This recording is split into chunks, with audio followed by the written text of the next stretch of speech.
Et bien donc on va commencer la conférence. Donc les ruchers de Maubec, Lionel Colomb. Donc je suis apiculteur transhumant. Je me définis comme un berger d'abeilles. Donc voilà, donc je déplace mes ruches la nuit pour récupérer le maximum d'abeilles, soit tard le soir vers 9-10 heures, ou dans la nuit, ou tôt le matin, donc le jour se lève. Donc on a à peu près entre 500 et 700 à 800 ruches en comptant les essaims, réparties sur 6 départements. Quand je commence ma conférence, j'aime bien parler d'une chose importante parce qu'elle est souvent méconnue du public, l'anatomie de l'abeille. Donc ça c'est très important de savoir de quoi on parle et de qui on parle. Donc là on parle bien d'un insecte, donc je commence toujours en fait par la première partie qui est la tête. Donc là c'est le centre nerveux de l'abeille, ensuite le thorax et ensuite son abdomen avec en bout, voilà, son dard avec le nerf et l'ampoule à venin. Donc la tête se constitue de 2 antennes. Donc les antennes, ça capte les vibrations, le son, voilà, qui transmet au système nerveux. Elle est équipée de 2 yeux à facettes. En fait, les yeux à facettes, c'est des petits yeux qui sont collés les uns aux autres. Et elle a 3 yeux sur la tête, qui lui permettent de capter la lumière du jour en haut. Et elle a une vision à 360 degrés grâce à ses yeux à facettes et ses 3 yeux sur la tête. Elle est équipée de 2 mandibules, d'une langue qui fait environ 3 mm, ce qui lui permet d'aller dans la partie femelle de la fleur qui s'appelle le pistil. Donc là, elle vient récolter le nectar. Le nectar, c'est très riche en eau. Très riche en eau. Ça veut dire quoi? 80% d'humidité.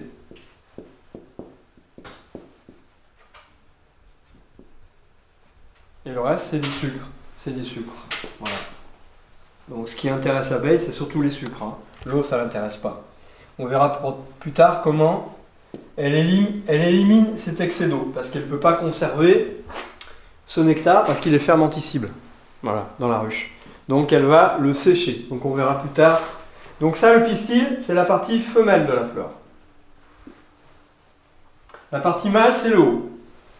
C'est ce qui va permettre la reproduction. Donc la reproduction, eh ben, c'est les micro-grains de pollen qui sont fixés sur les anthères. Ça, c'est les anthères. C'est comme des antennes. Enfin, et puis là, il y a les micro-grains de pollen. Donc, on a vu que la langue lui permettait de pomper ce nectar. Et ce nectar, elle va l'intégrer. Donc là, on a vu la tête. On va revenir sur la tête. Là, c'est le thorax. C'est la deuxième partie importante de l'abeille. Première partie, la tête. Deuxième partie, le thorax. Sur le thorax, donc à l'intérieur du thorax, on a une partie, une cavité qui s'appelle le jabot. Et c'est là où elle va stocker le nectar. Donc la capacité du jabot, c'est le volume d'une tête d'allumette. Nous, ça peut nous paraître petit, une tête d'allumette. Hein. Mais comparé à la taille de l'abeille, c'est important. Parce qu'une abeille, ça fait entre 9 et 10 mm là, de longueur. Hein, entre 9 et 10 mm. Voilà. Pour une abeille butineuse, je parle. Hein.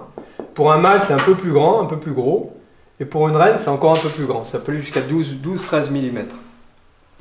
Donc le thorax, il a 3 paires de pattes. 2 petites pattes avant, 2 pattes intermédiaires et 2 grandes pattes arrière qui lui permettent de se fixer sur la fleur ou sur les feuilles de la fleur ou sur les tiges.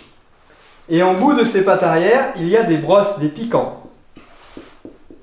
Et ces piquants, ça va lui permettre de fixer les pelotes de pollen qu'elle aura constituées avec les micro-grains de pollen qu'elle va récolter là, avec ses mandibules et ses petites pattes avant. Voilà, ces 2 pattes de pattes avant, elle va récolter, faire des boulettes et ensuite est fixé sur les pattes arrière. Ces pattes arrière, c'est comme nous, ça correspond au tibia. C'est comme si nous, sur nos tibias, on avait des grands piquants. Voilà. Et comme si on récoltait avec nos mains, avec notre salive, on fait des petites boulettes et on fixe nos pelotes pour les ramener à la hanche. Donc pour équilibrer la charge, elle fait 2 pelotes égales pour pouvoir voler dans de bonnes conditions et être équilibrée, parce qu'autrement elle aura un vol complètement déséquilibré. Donc les 3 paires de pattes, on a vu leur importance. Les 2 pour fixer sur la fleur, soit sur la fleur, soit sur la tige, soit sur les feuilles. Et puis elle a les 2 paires d'ailes. Petite paire d'ailes à l'avant, grande paire d'ailes à l'arrière. Alors ces paires d'ailes, ça lui permet de faire des vols des vols ascensionnels.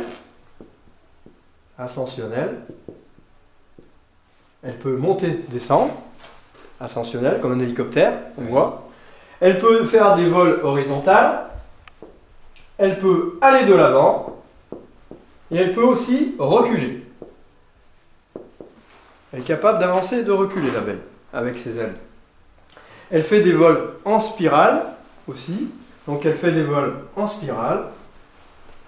Elle fait des vrilles. Voilà, elle est capable de faire des vrilles, des rotations. Donc elle est capable de faire tout type de vol en fait. Grâce à ces 2 paires d'ailes. Donc on a vu ces 3 paires de pattes. Tout ça c'est fixé sur le thorax. On a vu la deuxième partie du corps. Et sur le thorax, il y a des trous qui s'appellent les trachées. Et ces trachées sont des 2 côtés du thorax. Ça lui permet de respirer en fait. C'est par là qu'elle respire. Elle ne respire pas comme nous. Elle ne respire pas par la bouche, elle respire par les trachées en fait. D'accord. Voilà. Et elle a des poils de partout. Elle est très poilue. Si on l'observe de près, elle a des poils même sur les pattes, sur la tête, sur le thorax. Et ces poils, ça lui permet de fixer aussi les grains de pollen et d'aller polliniser d'autres fleurs. Alors je reviens à la tête. Donc on a vu les antennes pour capter les vibrations. On a vu les yeux à facettes et les yeux sur la tête qui lui permettent de voir à 360 degrés. Donc elle est capable de voir toutes les couleurs, y compris les infrarouges et les ultraviolets. Alors que nous, on a plutôt du mal à voir les infrarouges et les ultraviolets, sauf quand plutôt le soir ou le matin, au crépuscule et au soir, on arrive à voir les infrarouges et les ultraviolets. Alors qu'elle, en pleine journée, elle est capable de les voir en fait. Entre les mandibules, donc on a vu le passage de la langue, et derrière les mandibules, à l'intérieur, elle a les 2 glandes mandibulaires. Et au-dessus du cerveau, elle a 2 glandes hypopharyngiennes. Quand ces 4 glandes se mettent en action, en corrélation, quand ces 4 glandes sont en corrélation,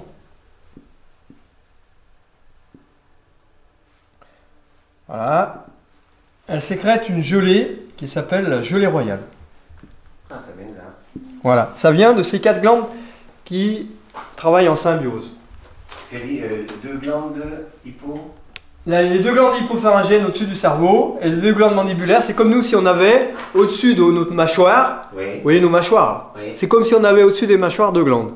Et là au-dessus du cerveau, ce qui correspond à notre, c'est l'hypophyse je crois. L'hypophyse. Il y a la pinéale qui est ici, la pinéale est là et l'hypophyse est là.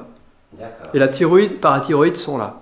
Et le thymus il est là. Le thymus il est là, le pancréas est là. Après on a les glandes sexuelles. Voilà.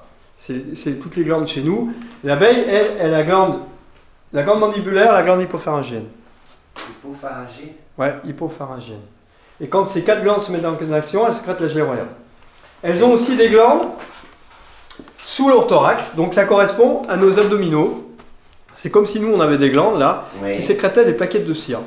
Ah d'accord. Donc elles font des petites plaquettes en forme de rectangle. Et ces plaquettes, elles les assemblent pour faire les alvéoles en forme d'octogone. 6 côtés. Hexagone, c'est 5 côtés. Hein, c'est ça, oui. Oui. Hexagone, 5 côtés, octogone, 6 côtés. Donc là, les alvéoles, voilà, elles ont de la profondeur. Et grâce à ces plaquettes qu'elles vont assembler, elles vont créer des alvéoles. Donc pour ça, elles sont plusieurs à créer cet assemblage qui s'appelle les alvéoles. C'est dommage, j'ai un petit cadre qui est dehors, mais là, plus tard, je le ferai voir sur une vidéo. Donc ça permet de stocker dans ces alvéoles le miel, les œufs, le nectar qu'elle va ventiler. Plus tard, ces œufs qui vont devenir les larves, et plus tard, ces larves qui vont devenir des insectes parfaits. Juste pour la gelée royale, elle la recrache par le... C'est ça, elle la régurgite par la pompe. Par la pompe. Par la pompe de 3 mm, par la langue. Régurgite par la langue. Voilà. Elle peut régurgiter aussi le nectar, hein. Elle le régurgite aussi par la langue. Hein. D'accord. Ça passe du jabot à la langue. Hein. Ensuite, on va voir la troisième partie qui est l'abdomen. Donc c'est là, l'abdomen, il y a les anneaux. Vous avez déjà vu un insecte avec des anneaux? Donc les anneaux, là, c'est la partie où il y a l'abdomen. On voit bien les anneaux, là, de deux couleurs. Ils sont de deux couleurs en général. Comme les guêpes, elles ont des anneaux. Pareil, voilà. Elles ont des anneaux comme les guêpes. Donc là, il y a le système digestif de l'abeille. Et en bout du système digestif, il y a l'ampoule rectale. Alors, Kazako, qu'est-ce que c'est que l'ampoule rectale? C'est une ampoule qui stocke les matières fécales. L'abeille ne défèque pas dans la ruche. Elle est propre, elle ne fait pas caca dans la ruche. Comme elle ne fait pas l'amour dans la ruche. Voilà, elles font tout ça à l'extérieur. Donc la première chose que va faire l'abeille quand elle naît, d'abord c'est se nettoyer, s'épouiller, se nourrir, et quand elle aura son ampoule rectale remplie, elle va commencer à voler et faire caca dehors. D'accord. Mais ça, il faut un laps de temps quand même pour remplir l'ampoule rectale. Hein. Oui. C'est-à-dire il va falloir une semaine ou deux avant que la petite abeille elle remplisse son ampoule rectale et qu'elle grossisse en fait. Et après elle va faire caca dehors. Elle fait pas des caca de poney quand même. Non, mais c'est déjà pas mal. Déjà, la petite abeille, elle fait son gros caca, c'est son premier vol. D'accord. Voilà. C'est original. Comme les bébés, hein, pareil. Hein. Une fois qu'ils ont fait leur gros caca, tout va mieux. Bah voilà. Hein?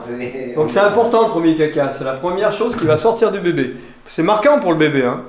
Voilà.